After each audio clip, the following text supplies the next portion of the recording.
JM6 టీవీకి స్వాగతం. ఈరోజు ముఖ్యాంశాలు.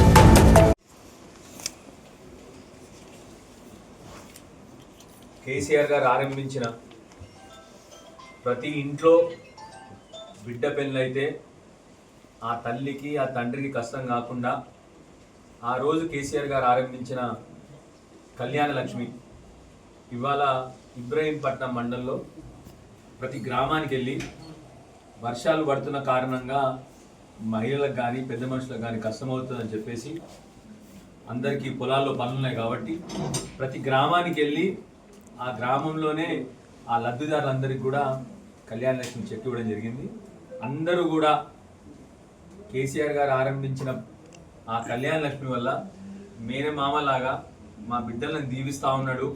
ఇవ్వారెడ్డికి కూడా కేసీఆర్ గారు ఇచ్చిన ₹1,00,000 మా బిడ్డలకు దీవెనలాగా అవుతా ఉన్నాయని చెప్పేసి అందరూ ఆశీర్వదించడం జరిగింది.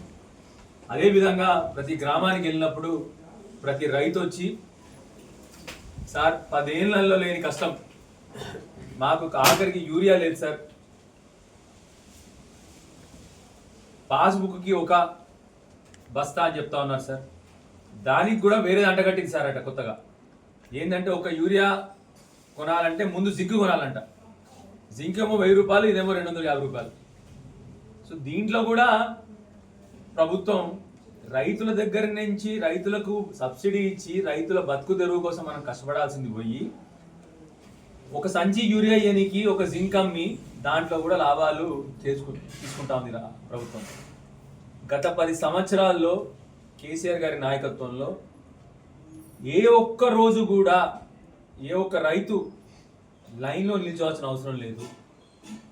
ఏ ఒక్క రైతు చెప్పులు పెట్టి పొద్దు నుంచి సాయంత్రం వరకు ఆ ఫర్టిలైజర్ షాప్ బయట కానీ ప్యాక్స్ బయట కానీ ఏ ఒక్క రైతు ఒక్క రోజు నిల్చోకుండా ఉంటే, ఇవాళ మళ్ళీ రాష్ట్ర ప్రభుత్వం వచ్చిన తర్వాత ప్రతి గ్రామంలో ప్రతి రైతు చెప్తున్న షికాయత్ ఇదే, సార్ ఒక బస్తా కోసం వస్తే మేము రోజు ఒక బస్తా కోసం రావాలి కదా సార్, ఒకటే బస్తా ఇస్తున్నారు, రోజు పొద్దు నుంచి సాయంత్రం వరకు ఇక్కడ ఉంటాం సార్ మేము, మరి పని ఎవడు చేయాలి సార్, పొలంలో పని ఎవడు చేయాలి, అంత భయంకరమైన పరిస్థితుల్లో ఉంది. అంటే రైతుకు ఎరువులు దొరుకుతలేవు, ఆడ పని చేయడానికి మళ్ళీ వేరే మనిషిని పెట్టుకొని వారికి కొన్ని ఎక్స్ట్రా పైసలు ఇవ్వాల్సి వస్తూ ఉంది. అంత భయంకరమైన పరిస్థితుల్లో ఉన్నారు రైతులు. అక్కడేమో బీజేపీ రాష్ట్ర అధ్యక్షుడేమో మేము ఇస్తున్నాము, కాంగ్రెస్ పార్టీ ఇస్తలేదంటది, కాంగ్రెస్ పార్టీలోమో కేంద్రం ఇస్తలేదంటది. ఇది రైతుల పట్ల ఈ 2 పార్టీలకున్న వైఖరి. ఇది 2 పార్టీలు కూడా రైతులను మోసం చేయడం తప్ప, కేసీఆర్ గారు ఉన్న 10 ఏళ్ళు ఏ ఒక్క రోజు కూడా రైతులు యూరియా కోసం లైన్ వేచి చూడాల్సిన అవసరం లేకుండింది. ఏ ఒక్క రోజు కరెంటు మోటార్లు మళ్ళీ ఇవాళ మళ్ళీ ఎవరైనా మంచుకున్నారు అంటే తెలంగాణలో మోటార్ రిపేర్ మెకానిక్లే మంచుకున్నారు. మళ్ళీ ఫ్లక్చుయేషన్లు, మళ్ళీ ట్రాన్స్ఫార్మర్లు వెళ్ళిపోతున్నాయి, మళ్ళీ మోటార్ పంపులు కాలిపోతూ ఉన్నాయి. భయంకరమైన పరిస్థితుల్లో ఉంది. ఇవాళ అదృష్టం బాగుండి 2-3 రోజుల నుంచి వర్షం పడుతూ ఉంది, లేకపోతే నీళ్లు కూడా లేని పరిస్థితి. అడిగేవాడు నాదులు లేడు. 100కు 100% ప్రజల మీద తిరగబడే టైం వస్తూ ఉంది. దయచేసి ఇప్పటికన్నా మేల్కొని రైతుల కష్టాలు అర్థం చేసుకొని రైతులకు చేయాల్సిన పనులన్నీ కూడా ఇప్పుడన్నా మీరు తెలివి తెచ్చుకొని, కేసీఆర్ గారు వచ్చే సీజన్కి 3 నెలల ముందే కావాల్సిన ఫర్టిలైజర్లు అన్నీ కూడా తెచ్చి ఆ రోజు గోడౌన్లన్నీ నింపి పెట్టుకున్నారు కేసీఆర్ గారు. మీరున్న కాలంలో 4 లక్షల స్క్వేర్ ఫీట్ల గోడౌన్లు ఉంటే కేసీఆర్ గారు వచ్చిన తర్వాత 24 లక్షల స్క్వేర్ ఫీట్ గోడౌన్లు చేసి దాంట్లో స్టాక్ కూడా పెట్టుకోవడం చేశారు కేసీఆర్. అది ఒక రైతు పట్ల కేసీఆర్ గారికి ఉన్న ప్రేమ, అది ఒక రైతు పట్ల కేసీఆర్ గారికి ఉన్న బాధ్యత.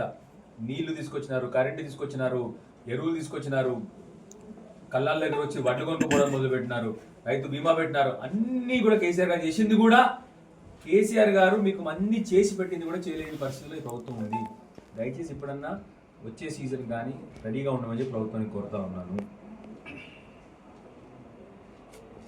అదేవిధంగా చాలామంది మహిళలు పోయిన ఊరూరు పోతూ ఉన్నప్పుడు చాలామంది మహిళలు, సార్ మా 4,000 పెన్షన్ ఎక్కడ, సార్ మీరు ఇస్తా ఉన్న తులం బంగారం ఎక్కడ అని కూడా అడుగుతూ ఉన్నారు. సో నేను దాని గురించి ఎక్కువ పోదలుచుకోలేదు.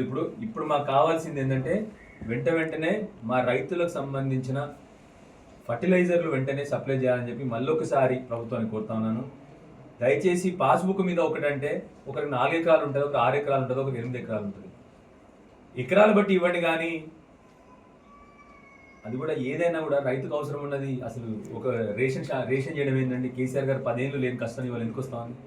దయచేసి ఇప్పుడన్నా కూడా రైతుల కష్టాన్ని వెంటనే వాళ్ళు కష్టపడకుండా వాళ్ళకి సంబంధిత ఒక్కొక్కరికి ఎకరం చొప్పున ఎంత ఇస్తారో అలా ఇవ్వండి తప్ప పాస్బుక్కి ఒక సంచి అంటే వాళ్ళకి ఎవ్వరికి కూడా సరిపోవట్లేదు. రోజు ఒక సంచి కోసం లైన్లో నిల్చుంటే వాళ్ళకి 10 సంచులు వచ్చేసరికి 10 రోజులకి వేరే వాడికి మళ్ళీ పని పెట్టుకొని చేసుకునే పరిస్థితి వస్తుంది వేరే వాడికి. దయచేసి ఇప్పటికన్నా కూడా వెంటనే సంబంధిత అధికారులని ఆదేశించేసి వెంటనే వ్యవసాయ శాఖ మంత్రి గారిని మళ్ళొకసారి రిక్వెస్ట్ చేస్తున్నాను. వెంటనే మా కాన్స్టిట్యున్సీలో ఎరువులు తొందరగా అరేంజ్ చేయమని కోరుతాను. జై తెలంగాణ.